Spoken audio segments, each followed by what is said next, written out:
Este hombre dice que tiene una respuesta arrolladora sobre el arrebatamiento e incluso nos dice que nos va a mostrar nuestro más grande error. Bueno, vamos adelante. Además, el arrebatamiento ocurrirá antes que venga el hombre de pecado.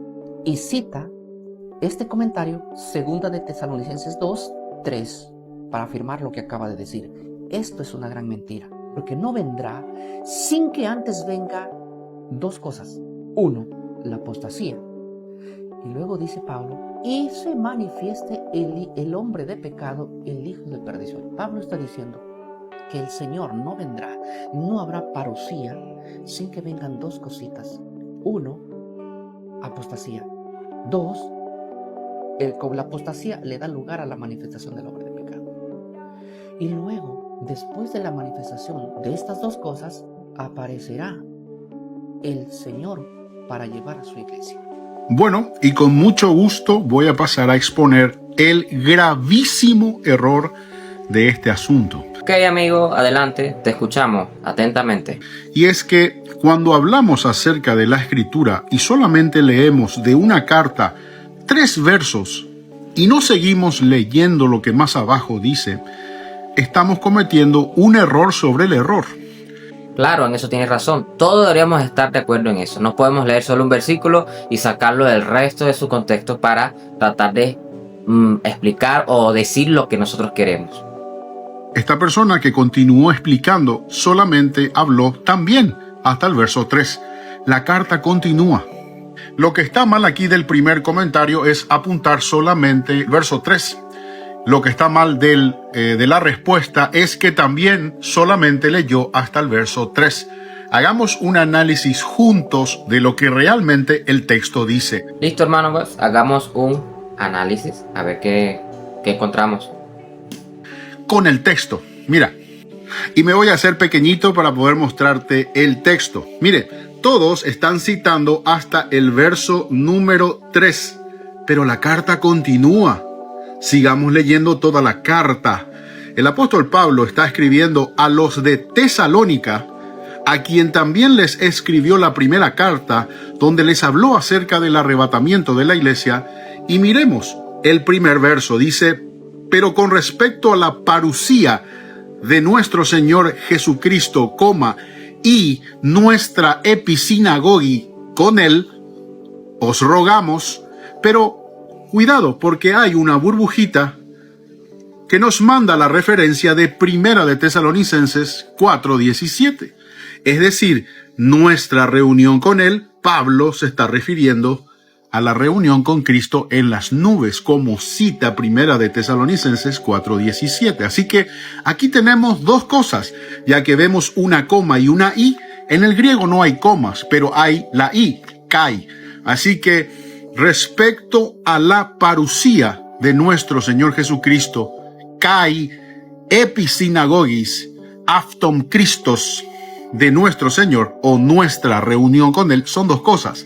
Pablo va a pasar a explicar la venida en estos primeros 4 versos y en los siguientes va a explicar la reunión con el Señor. Mire, en este sentido de que el día del Señor está cerca, nadie os engañe en ninguna manera, porque no vendrá la parusía sin que antes venga la apostasía y se manifieste el hombre de pecado, el hijo de perdición, el cual se opone y se levanta contra todo lo que se llama Dios y es objeto de culto, tanto que se sienta en el templo de Dios, se hace pasar por Dios. ¿No os contaba yo cuando estaba con vosotros estas cosas? Y ahora vosotros sabéis lo que lo detiene. ¿A quién? Al hombre de pecado. ¿Qué lo detiene?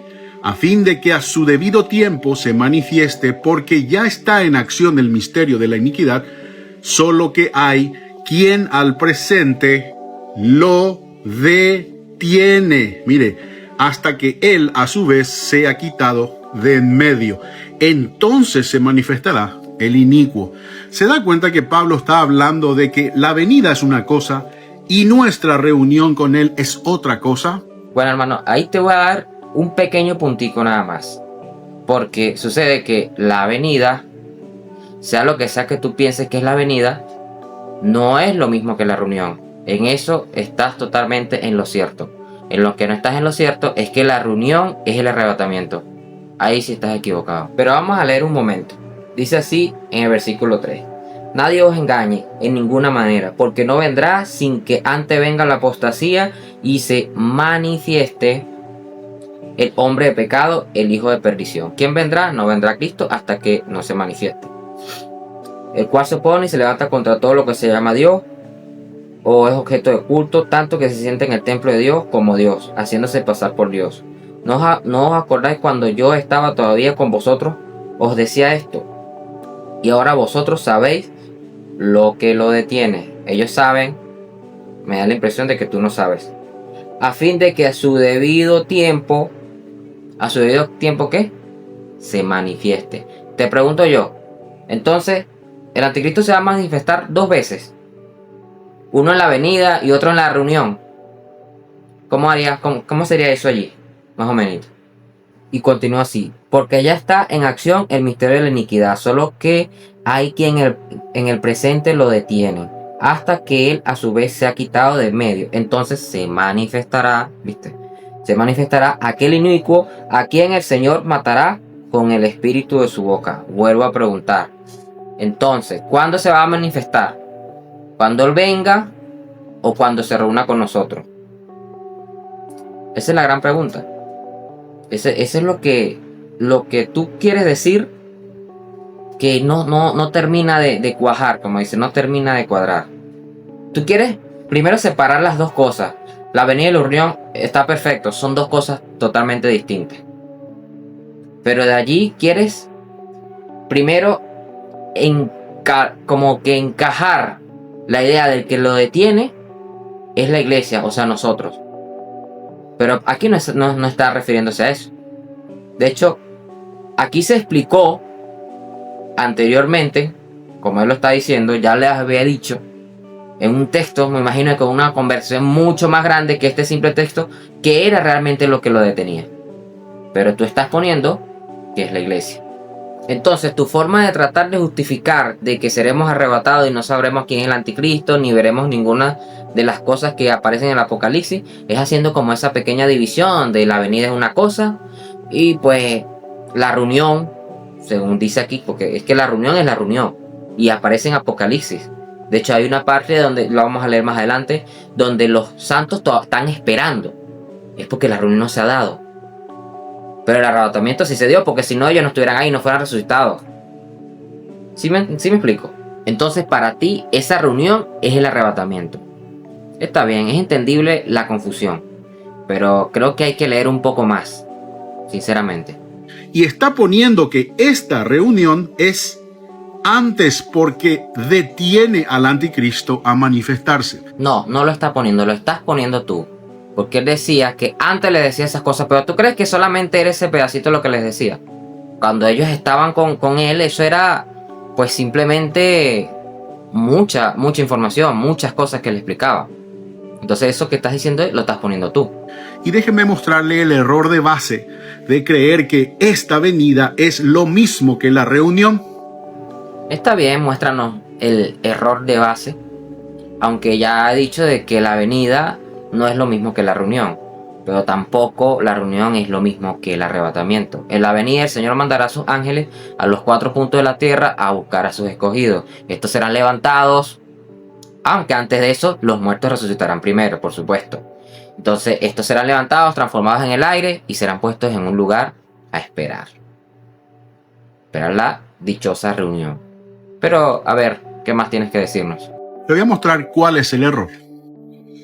Primera de Tesalonicenses capítulo 1, en el verso 10 dice el apóstol Pablo a los mismos de Tesalónica: y esperamos de los cielos a su Hijo, al cual resucitó de los muertos, a Jesús, quien nos libra de la ira venidera.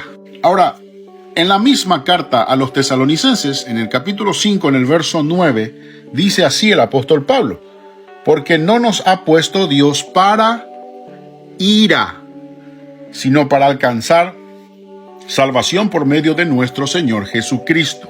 Romanos 5:9, y dice: pues mucho más, estando ya justificados en su sangre, por él seremos salvos de la ira. Ahora, Sí, en eso estoy totalmente de acuerdo. No vamos a sufrir la ira de nuestro Señor. Para eso hemos sido lavados con la sangre de nuestro Señor Yahshua. Y pues sí, seremos librados de la ira. Aunque me da la impresión que tú crees que la gran tribulación es la ira. O que los sellos son la ira. O que las trompetas son la ira.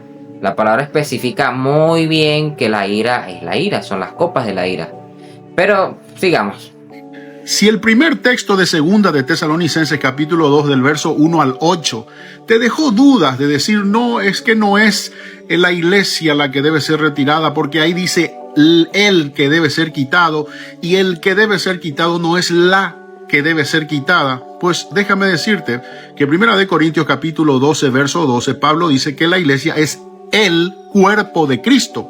Efesios capítulo 2 dice que la iglesia es el cuerpo de Cristo. Y Jesús le dice a Pablo cuando le conoce en el camino a Damasco, tú me persigues. Y Saulo perseguía a hombres y mujeres.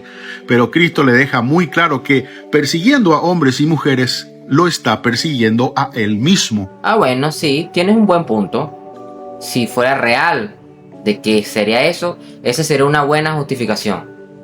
Pero no es así. Así que el que debe ser quitado de en medio, según el mismo apóstol Pablo, No, según ningún apóstol Pablo, eso lo está poniendo usted. No ponga palabras en partes que no van. es el cuerpo de Cristo. Por eso dice nuestra reunión con él y lo ubica antes, porque también el mismo Pablo dice que la iglesia no puede pasar por la ira. Pues ahí sí te doy la razón, eso sí lo ha dicho. La iglesia, los escogidos no van a pasar por la ira, eso es cierto. Veamos, si es que la iglesia tiene que pasar por toda la ira y ser arrebatada al final de la tribulación, No, al final no. Dependiendo de cómo tú veas hasta dónde llega la tribulación según tú, pues puede ser más o menos a la mitad, un poquito más adelante, pero al final no va a ser. estás saltándote 4 textos bíblicos que dice que no puede ser así. 4 textos. Bueno, hay que ver, muéstranos a ver qué vemos allí.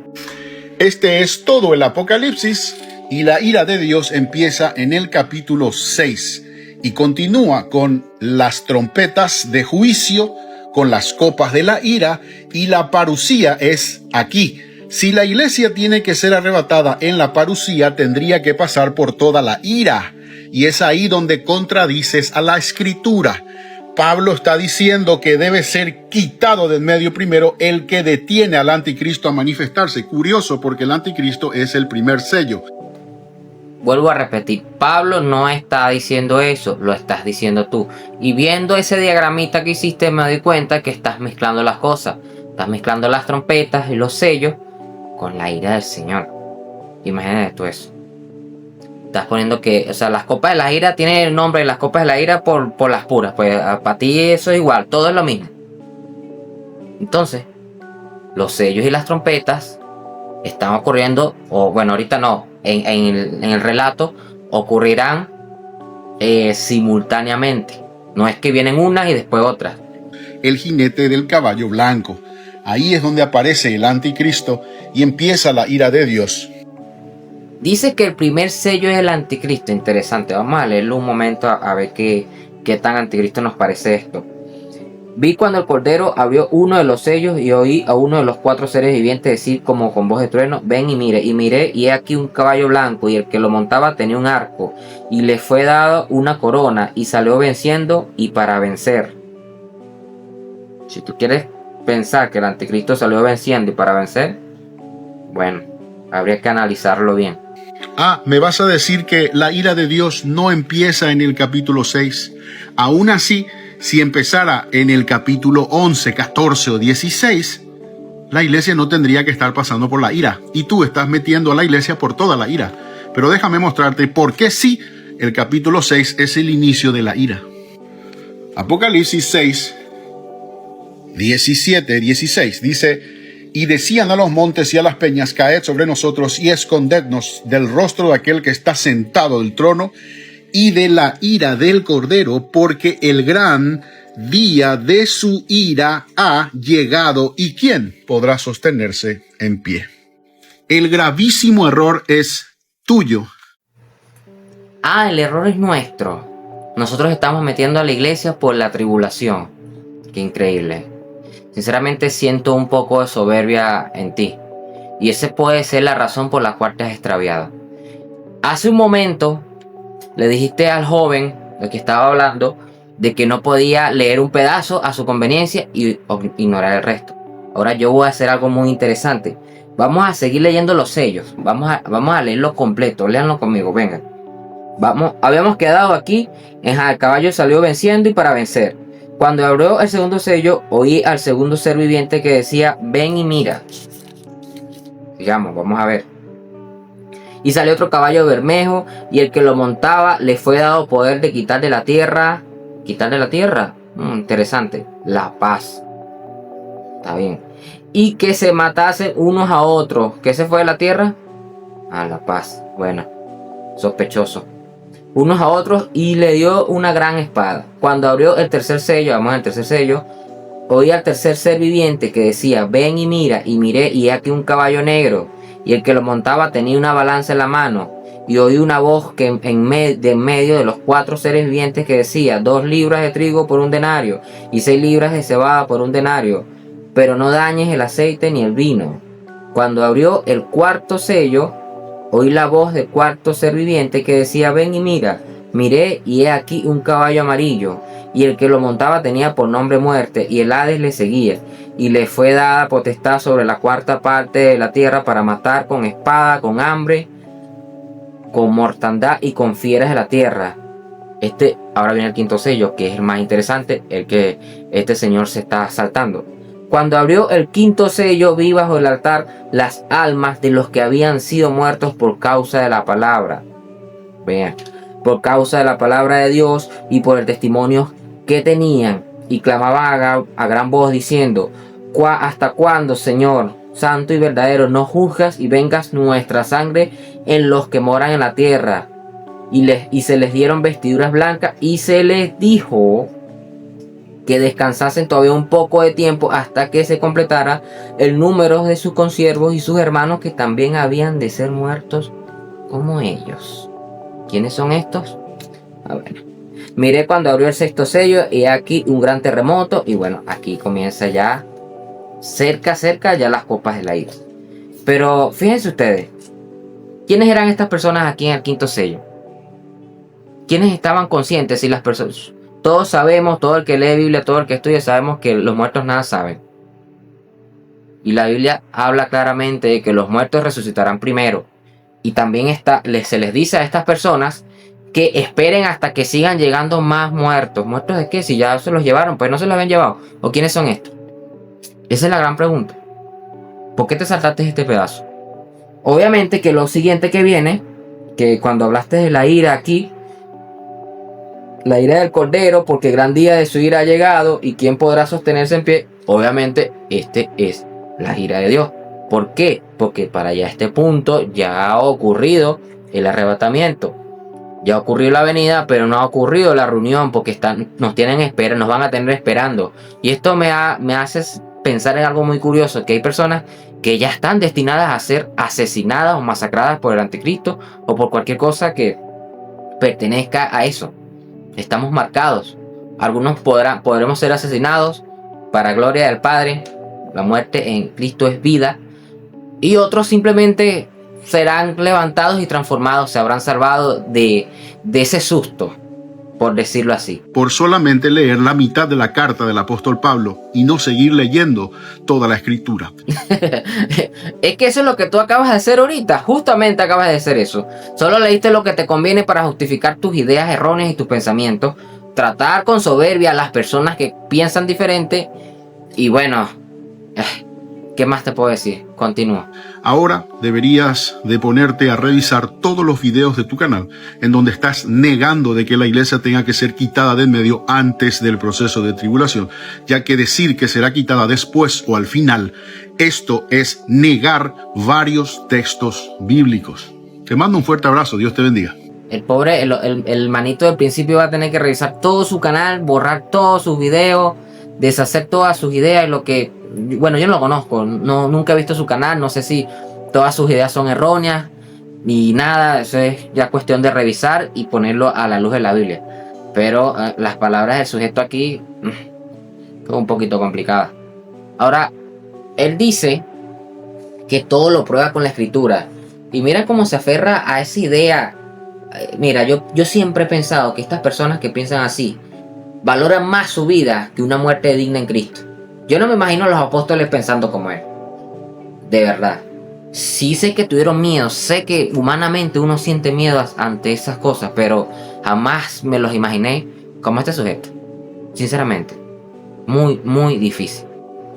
Ahora quiero leerles algo demasiado importante que ustedes deben entender para, pues, meter en su cabecita de que las trompetas y los sellos son eventos que van ocurriendo así. No son que vienen unos primero, después el otro, nada que ver. Vamos a leer para que vean esto. Dice, el séptimo ángel tocó la trompeta y hubo grandes voces en el cielo que decían, los reinos del mundo han venido a ser de nuestro Señor y de su Cristo, y él reinará por los siglos de los siglos. Y los 24 ancianos que estaban sentados delante de Dios en sus tronos se postraron sobre sus rostros y adoraron a Dios, diciendo, te damos gracias, Señor, Dios Todopoderoso, el que eres y que eras y que has de venir, porque has tomado tu gran poder y has reinado, y se airaron las naciones y tu ira ha venido, y el tiempo de juzgar a los muertos y de dar el galardón a tus siervos los profetas, a los santos y a los que temen tu nombre, los pequeños y los grandes, y de destruir a los que destruyen la tierra. Y el templo de Dios fue abierto en el cielo, y el arca de su pacto se veía en el templo, y hubo relámpagos, voces, truenos, y un terremoto, y grande granizo. ¿Qué nos suena ese terremoto y grande granizo? Lo que vimos en el séptimo sello, ¿no? En el séptimo era... Porque uno a veces se confunde, pero... Ajá, séptimo sello. Hubo truenos, voces, relámpagos, terremotos. Sí, séptimo sello. Como les dije, antes, en el quinto sello, aparecían unas personas que estaban allí esperando. Entonces, ¿cómo tiene esto relación con las trompetas? Con la séptima trompeta, que en la séptima trompeta es donde son galardonados, los muertos son resucitados y todo eso. Como sabemos, los muertos nada saben, los muertos están esperando.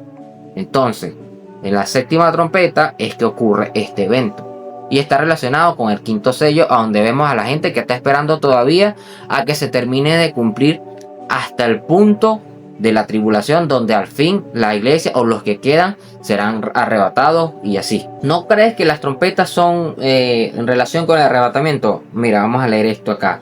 Primera de Tesalonicenses, capítulo 4, vamos a leerlo desde el versículo 15.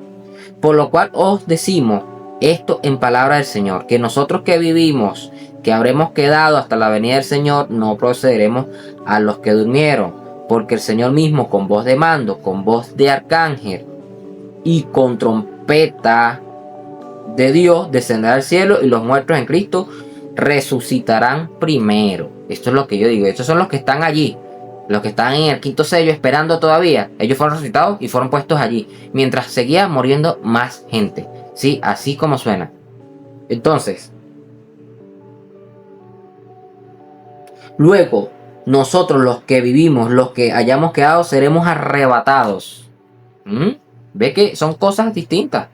Son cosas distintas. Y a los que estaban aquí en el quinto sello esperando, se les dijo que esperaran un poco de tiempo, hasta que los números que se habían cuadrado terminen de llegar a donde tenían que llegar. Por lo que dije anteriormente, hay gente que ya está condenada y gracias a Dios tienen que darle gracias a Cristo que están marcados con esas muertes horribles o lo que sea, porque eso es ganancia para ustedes, eso es galardón. Es difícil, da miedo, sí, pero no tengan miedo. Hermanos, no tengan miedo. O no sean cobardes, mejor dicho. Tengan miedo, pero no sean cobardes, enfrenten las cosas como son realmente. Y aquí permítanme usar la frase del anterior sujeto. Ah, ¿no me creen? Bueno, vamos a otro versículo bíblico a ver qué dice la Biblia. Este es en Apocalipsis 10, versículo 7. Dice así. Sino que en los días de la voz del séptimo ángel, cuando él comienza a tocar la trompeta, el misterio de Dios se consumará. Imagínense ustedes cómo él lo anunció a sus siervos los profetas. ¿No creen? ¿Necesitan más textos bíblicos? Hay por montones. Ese señor va a tener que arrancar muchos textos de la Biblia, porque es que de verdad hay demasiada evidencia de lo que es la realidad. Solo hay que leerla y conectarla. Tan sencillo como eso. Primera de Corintios, capítulo 15. Vamos a empezar desde el versículo 50. Vamos a leer desde el 50. Pero esto digo, hermanos, que la carne y la sangre no pueden heredar el reino de Dios, ni la corrupción hereda la incorrupción. He aquí, os digo un misterio. Este es el misterio del que se habla en Apocalipsis. No todos dormiremos, pero todos seremos transformados. En un momento, en un abrir y cerrar de ojos, a la final, trompeta. Porque se tocará la trompeta y los muertos serán resucitados incorruptibles y nosotros seremos transformados. Son muchos eventos, son muchas cosas. Ya ven, porque es necesario que esto corruptible se vista de incorrupción y esto moral se vista de inmoralidad. Quiero hacer una acotación aquí, porque está muy claro lo que va a suceder aquí, pero la gente se pregunta cuál es el misterio. ¿Saben cuál es el gran misterio? La composición de esos nuevos cuerpos, esa nueva transformación. Ese es el misterio. No vamos a saber, ahorita no lo sabemos. Tú puedes ser espiritual, que esto, que no lo sabemos. No sabemos cómo va Dios a construir esos cuerpos nuevos. Pero entonces, en ese momento, a la séptima trompeta, el misterio será consumado. En ese momento, lo vamos a saber. Creo que nos hace falta una dosis más de texto bíblico y terminamos con una reflexión que quiero darle a todos ustedes los que piensan de esa manera. Vean, esto va a ser en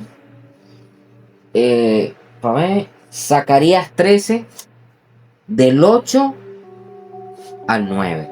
Vean esto. Dice así: y acontecerá en toda la tierra, dice Jehová, que las 2/3 partes serán cortadas en ella. Las 2/3 partes de toda la humanidad, eso no ha ocurrido todavía. Y se perderán. Mas la tercera quedará en ella. La tercera quedará. Interesante. Y meteré en el fuego a la tercera parte. Y los fundiré como se funde la plata. Y los probaré como se prueba el oro. E invocará el oro. Él invocará mi nombre y yo le oiré y diré: pueblo mío. Y él dirá: Jehová es mi Dios. Ahora te pregunto, si a ti te llevaron un rapto, o lo que tú quieras llamarle, ¿a quién está probando el Señor aquí? A los que se quedaron. Esa es la pregunta. ¿A quién está probando el Señor aquí? Y una cosa, que los esté probando no quiere decir que todos van a aprobar. O sea, de aquí va a salir exactamente lo que tiene que salir. Pero esa es la gran pregunta. Si ya todos se fueron, entonces probablemente ustedes, esta gente que habla esas cosas, inventen: no, es que hay una división. Primero se va a la iglesia, después quedan porque Dios es bueno y quiere volver a evaluar las cosas. No, pero aquí está diciendo que es el pueblo mío. Dice: él dirá. ¿Sabe por qué dice él dirá? ¿Por qué no dice ellos dirán? Dice: porque este pueblo es la iglesia. ¿No será porque cuando un hombre se une a su mujer son uno solo? Y el hombre es cabeza de todo. Y en este caso Cristo es la cabeza de todo. Entonces, ¿cómo es que suben uno? Sube primero, que va a subir primero la pierna, después la cabeza, después los pies. Decídanse, hermano. Lean Biblia. Lean las cosas. Vean bien cómo son las cosas. Seremos probados. Pasaremos por la tribulación y saldremos victoriosos. Leanlo en Apocalipsis 12. Para ver, no me acuerdo cuál es, creo que... Déjame ver si es el 12. Porque saben que yo sí soy malo para aprenderme los versículos, no sé por qué. Pero sí, gracias a Dios, aquí está. Apocalipsis 12. Vea cómo sale la gente de esta tribulación en Zacarías, de esta prueba, porque esa es la tribulación. Nunca ha ocurrido eso de que las 2/3 partes de la humanidad desaparezcan así como así, sean cortadas, eliminadas, o lo que sea. Dice así: esta es la mujer del dragón. Por cierto, aquí hay un video en el canal sobre eso. El Apocalipsis 12, vamos a poner capítulo 11. Vea cómo termina esto. Y ellos le han vencido por medio de la sangre del Cordero y de la palabra del testimonio de ellos, y menospreciaron sus vidas hasta la muerte. Cosa que no parece de esta gente. Esta gente parece que aprecia más su vida y sus ganas de salvarse del dolor y de las cosas de que la verdadera palabra de Dios. Hasta la muerte. Es algo que de verdad, sinceramente, no sé por qué caen esas cosas. O por qué no quieren abrir los ojos. Pero esto estaba demasiado claro. Hay demasiados versículos, es demasiada información. Tendrás que borrarlos y arrancarlos todos para poder cuadrar tu teoría. Lo que tu corazón quiere escuchar, lo que tus oídos quieren escuchar. Tú no quieres escuchar la palabra de Dios. Tú quieres escuchar lo que a ti te conviene, hermano. Olvídate de eso. Ahora les voy a dar una reflexión para todos ustedes, aquellos que piensan de esta manera como este sujeto. Hermano, hay algo que es cierto. No importa si de verdad eres un verdadero cristiano y de verdad amas al Señor y haces todas las cosas. La carne es corruptible y nosotros estamos bajo la carne. ¿Qué es lo que sucede? Que el ser humano, cuando obtiene algo por encima de otra persona, empieza a entrar a su corazón un momento, una circunstancia, una sustancia, no sé ni cómo llamarlo, pero es algo de soberbia. Y el conocimiento es poder, y el poder te da soberbia. Cuando tú comienzas a estudiar y Dios decide revelarte algo y tú tomas actitudes de soberbia, ¿sabes lo que sucede? Dios te desconecta totalmente y te hace como ese sujeto. Ese sujeto está perdido, está desconectado de Dios. Puede conectarse, quién sabe si se conectará. Yo espero que sí, pero lo veo muy afincado en teorías de hombres y sus cosas. Y les digo algo, yo también he estado confundido. Yo también he estado creyendo y hablando con mi boca cosas que no eran. ¿Por qué? Porque cuando Dios me empezó a mostrar las cosas, yo me ensorbecí. Yo me creí en mi corazón más que los demás. Sin ni siquiera decirlo. Simplemente había algo dentro de mí que se apoderó de mí y pues yo emitía ese tipo de cuestiones. Inmediatamente dejé de soñar, dejé de estudiar, dejé de entender y empecé a creer cosas que no eran. Eso es lo que pasa, es una desconexión. Por eso que nuestra conexión con Dios es muy delicada. Cualquier cosa que entra a nuestro corazón que no sea de Dios, Dios se aparta, se desconecta. Él no soporta esas cosas, no le gustan esas cosas. Por eso, gente, ya sea porque conocimiento que les ha dado Dios, bienes que les ha dado Dios, traten de mantener la humildad de su corazón para que no sean desconectados y puedan seguir disfrutando de la palabra y de las cosas como realmente son, y no terminen como este sujeto y muchos otros. Dios los bendiga, nos vemos en un próximo video.